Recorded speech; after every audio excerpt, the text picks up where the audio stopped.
तो आज हम लोग बात करने वाले हैं यूपीपीसीएस प्री मेंस के लेक्चर में जुडिक्शन of high court. जुडिक्शन of high court में सबसे पहले हम बात करेंगे ओरिजिनल जुडिक्शन के बारे में।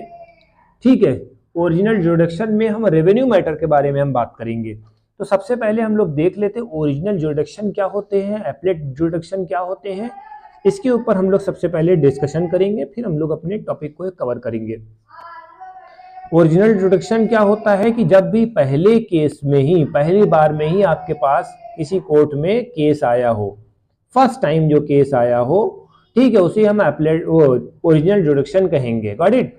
अब जैसे मान लो कि यहाँ पर पहले कोर्ट में, जैसे मान लो कि आपने सबऑर्डिनेट कोर्ट में भरा, ठीक है, या हाई कोर्ट में भरा, चलो हाई कोर्ट मान लो, डायरेक्ट हाई कोर्ट अलाउ नहीं करता है, बट चलो समझाने के लिए हाई कोर्ट हम मान लेते हैं। यहाँ पर आपकी पिटीशन खारिज हो गई, ठीक है, आपने अर्जी दी और वहां पर सेटिस्फैक्टरी रिजल्ट नहीं मिला, तो आपका ये जो रिजल्ट है ये ओरिजिनल हो जाएगा। ठीक है, और फिर आप किसी और हायर कोर्ट में जाते, एससी में जाते हो, तो वो क्या हो जाता है, एपलेट हो जाता है। ये ध्यान में रखना पड़ेगा आपको। अब हम लोग टॉपिक स्टार्ट करते हैं रेवेन्यू मैटर का।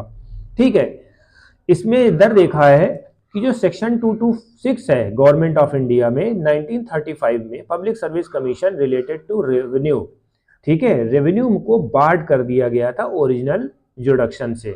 ठीक है, हाई कोर्ट के ओरिजिनल जुडिक्शन से बार्ड कर दिया गया था जितना भी रेवेन्यू का मैटर था। किस अंडर में? 226 गवर्नमेंट ऑफ इंडिया एक्ट 1935 में। ठीक है बेटा, अब इसमें क्या हुआ, इसको एबॉलिश करा गया 225 आर्टिकल में, आर्टिकल 25 में इसको एबॉलिश कर दिया गया। ठीक है, एबॉलिश कर दिया गया इसमें ओरिजिनल कॉन्स्टिट्यूशन में। ठीक है, डिलीट कब किया गया? डिलीट कर दिया गया, इसको एबॉलिश करके हटा दिया गया भैया। 42 अमेंडमेंट एक्ट 1976 में हटा दिया गया। फिर सेक्शन 29 में अमेंडमेंट एक्ट 44 1978 में फिर इसको रिस्टेब्लिश करा गया है। अब ऐसे समझना है, पहले रेवेन्यू मैटर को हटाया गया, फिर एस्टेब्लिश करा गया सेक्शन 44 अमेंडमेंट एक्ट 1978 में, फिर से रिस्टेब्लिश करा। इतना याद कर लो भाई, हो जाएगा तुम्हारा। और फिर बाद में 1779 में फोर्स में आ गया। ठीक है, तो ये हमारा क्या था, रेवेन्यू मैटर था, रेवेन्यू रिलेटेड मैटर था। Got it. पीआईएल का मतलब क्या होता है कि भाई, पीआईएल का मतलब ये होता है कि कॉन्स्टिट्यूशनल रेमेडी पा सकते हैं, ठीक है, हाई कोर्ट से या सुप्रीम कोर्ट से। ठीक है, ये आपको याद रखना है। जब आपके फंडामेंटल राइट जो होते हैं निगलेक्ट हो रहे होते हैं, तो आप जा सकते हो, ठीक है, हाई कोर्ट जा सकते हो, सुप्रीम कोर्ट जा सकते हो, पीआईएल दाखिल कर सकते हो। तो ये बात आपको ध्यान में रखनी होगी। फिर तीसरा पॉइंट क्या है बेटा, ट्रांसफर केसेस तो हाई कोर्ट और ठीक है, इससे पहले एक पॉइंट आप देख लेते हैं, पहले इसको देख लेते हैं। High court satisfied, if the high court satisfied that case before subordinate court required interpretation of the constitution, high court itself take over the matter of subordinate court. ठीक है, कोई ऐसा कोर्ट है, ठीक है, सबऑर्डिनेट कोर्ट है, आपको satisfactory result नहीं मिल रहा है, तो आप वहां से टेक ओवर कर सकती हो। या फिर ये हो सकता है कि जैसे मान लो सबऑर्डिनेट कोर्ट है, सबऑर्डिनेट कोर्ट है, ऐसे समझे, सबऑर्डिनेट कोर्ट है, अगर उसका डिसीजन कुछ में गड़बड़ी हो गई या टाइम ले रहा है, तो हाई कोर्ट के तरफ ट्रांसफर कर सकते हो। ठीक है, ये आपको याद रखना है।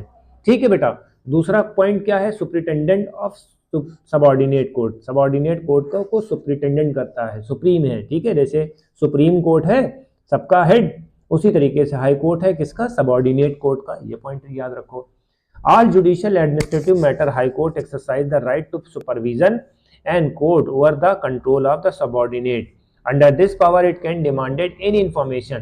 ठीक है, ठीक है, सबऑर्डिनेट कोर्ट से कोई भी इंफॉर्मेशन निकलवा सकता है। तो ये बात आपको याद रखना है। एक पॉइंट आप और मेंशन कर लीजिएगा, ये भी आपको याद रखना है, हाई कोर्ट जो होता है, अगर जैसे मान लो एमपी एमएलए के खिलाफ जो है पिटीशन आपने डाली है, तो भी वो हाई कोर्ट सुन सकता है। ये पॉइंट आपको मेंशन करना पड़ेगा। गॉट इट, ये चीज आपको याद रखना है। तो ये सब पॉइंटर्स हो गए हैं। कोर्ट का रिकॉर्ड है, ये तो आपको याद रखना है, वो सुप्रीम कोर्ट में भी होता है, हाई कोर्ट में भी होता है। कोर्ट ऑफ रिकॉर्ड का मतलब क्या होता है भाई, सभी रिकॉर्ड आपके रखे जाएंगे। भाई जितने भी केसेस होते हैं, पेंडिंग केसेस होते हैं, वैसे वाले केसेस होते हैं, बंद केसेस होते हैं, वो सबको रखता है।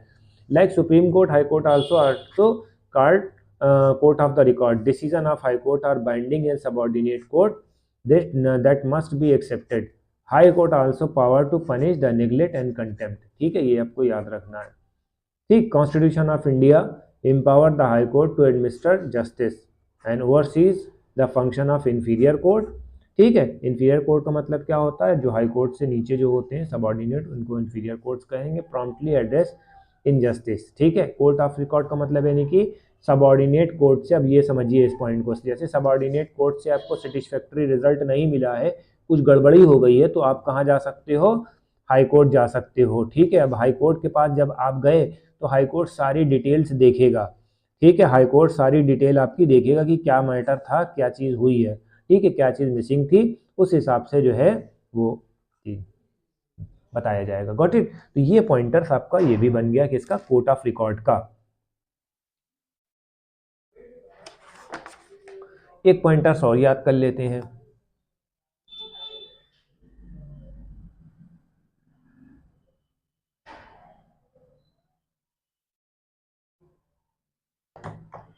एक पॉइंट और याद कर लेते हैं रिट जुडिक्शंस के बारे में। रिट को डाला तभी जाता है जब आपको सेटिस्फैक्टरी रिजल्ट ना मिले। ठीक है, जब भी आपको कोई प्रॉब्लम होती है, ठीक है, तो वहां पर रिट जारी करी जाती है। ठीक है, article 226 of the constitution introduce new element of जुडिक्शन। ठीक है, allow the issue direction order and mandates to form a writ, habeas corpus, mandamus, prohibition, contrary, quo warranto for enforcement of the fundamental right। ठीक है, ठीक है, ये चीज़ है, जब आपके फंडामेंटल राइट्स कोई वायलेट हो रहे हैं, कुछ ऐसी बात आती है, तो वहाँ पर जो है आप रिट दायर कर सकते हो। ठीक है, तो ये बात आपको याद रखनी है। पूछा जाएगा भैया मैंडामूस क्या होता है, हेबेस कॉर्पस क्या होता है, तो सबसे पहले हम हेबेस कॉर्पस समझते हैं। हैबियस कॉर्पस, ठीक है, हैबियस कॉर्पस में क्या होता है, किसी बंदे को उठा लिया गया हो, उठाने का मतलब क्या होता है, डिटेन कर लिया गया हो। ठीक है, तो अब हम क्या करते हैं, लीगल एक्शन लेते हैं या लीगल सपोर्ट लेते हैं उस बंदे को प्रोक्योर करने के लिए। तो ये हमारा, ठीक है, इसका मतलब क्या होता है कि बिना किसी प्रोसेस को आप जो है किसी भी बंदे को डिटेन नहीं कर सकते हो। ये क्या होता है, हमारा हेबेस कॉर्पस होता है। ये इंपॉर्टेंट होता है, इसको थोड़ा सा देख लेना। फिर मैंडामूस क्या होता है बेटा, मैंडामूस जो होता है एक ऑर्डर होता है। Mandamus an order from the court to inferior government order the government official properly fulfil their duties. ठीक है, मैंडामूस का मतलब यानी कि जो आपको ऑर्डर दिया जाता है, जो इंफीरियर कोर्ट होते हैं कि भैया आप अपना काम ठीक ठाक से करो। इसका मतलब क्या होता है, ऐसे मान लो कोई काम कोर्ट है, ठीक है, वो आपके केस को पेंडिंग में डाले हुए, लटकाए हुए, कुछ भी ऐसी XYZ हो रहा है थोड़ा से, तो यहाँ पर आप मैंडामूस को रख सकते हो कि भाई थोड़ा से काम जल्दी जल्दी करो, कोई दिक्कत ना होने पाए। ठीक है, तो ये चीज़ आपको ध्यान रखना पड़ेगा। ठीक है, प्रोहिबिशन का मतलब यानी कि रोकना। सर्टियोरी का मतलब क्या होता है, ये भी आप देख लो। सर्टियोरी का मतलब क्या होता है, एक्स्ट्राऑर्डिनरी लीगल इशूड होता है। ठीक है, ये कहाँ से लिया जाता है, सुप्रीम कोर्ट से या हाई कोर्ट से लिया जाता है, इससे टू लोअर कोर्ट में। ठीक है, करेक्ट अब्यूज रोकने के लिए। ठीक है, stopping proceeding in authority before decision made. ठीक है, करेक्टिव एक्शंस को लेने के लिए सर्टियोरी ली जाती है, ये आपको याद रखना है। क्यू वारंटो का मतलब क्या होता है, किसी पब्लिक ऑफिसर ने आपकी एक जगह एक्वायर कर ली है, तो वहां पर क्यू वारंटो आप जारी कर सकते हो। तो ये सब हमने छोटे छोटे से पॉइंटर्स बताए हुए हैं। ठीक है, कोई भी डाउट अगर इनमें होता है तो आप पूछ सकते हो। ठीक है, मैसेज करके, टेक्स्ट करके। अब पावर ऑफ सुपरविजन क्या होता है, article 226 broad but the power of high court regarding mandamus जो रिडक्शन व रिस्ट्रिक्टेड। मैंडामूस की जो रिडक्शन होती है, रिडक्शन वो जुडिक्शन होती, सॉरी, ठीक, केमिस्ट्री का वर्ड आ गया। मैंडामूस की जो जुडिक्शन होती है रिस्ट्रिक्टेड होती है कॉन्स्टिट्यूशन में। ठीक है, कब, 1976 में। ठीक है, दीज रिस्ट्रिक्शन सब्सिक्वेंटली रिपील्ड, इसको अलग करा जाता है, रिपील करा जाता है कब, 43 and 44 amendment of the constitution. ठीक है, 44 amendment of the repealed reduction in the power of high court to issue ex parte injunction and stay order. Stay order देने क्या होता है, ठीक है, ये चीज़ आपको याद रखना। It was replace a provision standing if opposition party appear in the court, अगर अपेयर हो रही है opposition party, and file an application to set aside, ठीक है, एप्लीकेशन को साइड में रख देते हैं। इंजेक्शन एंड एडजर्नमेंट, एडजर्नमेंट का मतलब यानी कि मना कर देना, ठीक है, टाल देना। Court must be dispose with in the 15 days, ठीक है, Fehling which injection of the adjournment and automatically expire, ठीक है, ये 15 दिन के बाद वो एक्सपायर हो जाएगा, डिस्पोज कर दिया जाएगा, ठीक है। तो ये सब छोटे मोटे जो कॉन्सेप्ट्स हैं इसको आपको देखना है, फिर हम आगे जो है उसको कैरी ऑन करेंगे। तो हमारा लेक्चर कैसा गया, आपको जो भी डाउट हो, जो भी प्रॉब्लम हो, कुछ भी इश्यूज आ रहे हैं वो आप हमें बताइए, हम और इसको क्वालिटी इम्प्रूव कर रहे हैं। कोशिश यही करेंगे कि हम अच्छे से अच्छा और कंटेंट आपके लिए तैयार कर सकें, क्योंकि बहुत सी बल्क क्वांटिटी में वीडियोस आ रही, तो हो सकता है थोड़ा बहुत कम ज़्यादा हो जाए, तो उसको इग्नोर करिए, ठीक है। तो आज का लेक्चर कैसा गया कमेंट करके बताइएगा। Thank you.